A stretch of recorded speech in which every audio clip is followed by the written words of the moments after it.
ដូចគ្នាអ្នកលក់មានសម្រស់ដូចគ្នាប្រាក់មានសម្រាប់តាតម្លៃមួយចាននឹងទិញនាងនេះស្ដាយនាងនោះធ្វើមិនទៅអញ្ចឹងចាហួយអូនហ៊ានតាំងពីអមតាមលេខធំបាត់ឡងបើអញ្ចឹងព្រមមកនួនអើយត្រៀមបងនៅសាកមើលម្ដងចុះអូនបងណាសំចាវិញតែមកឆ្លាញ់អាយ៉ាត់មានផងអូនចាំពីធ្វើតាមមកចុះគឺសាកទាំងអស់តែសូមជឿសិន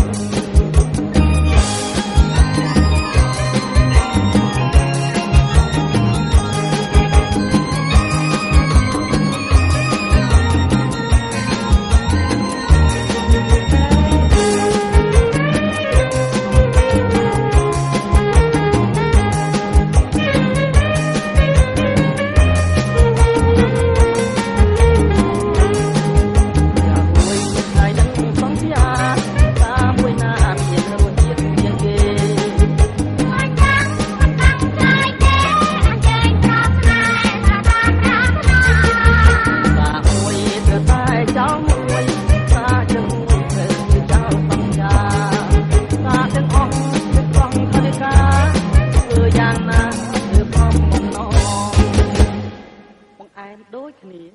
អ្នកលក់មានសម្រស់ដូចគ្នាប្រាក់មានសម្រាប់តាតម្លៃមួយចាននឹងទិញនាងនេះស្ដាយនាងនោះធ្វើមិនទៅអញ្ចឹង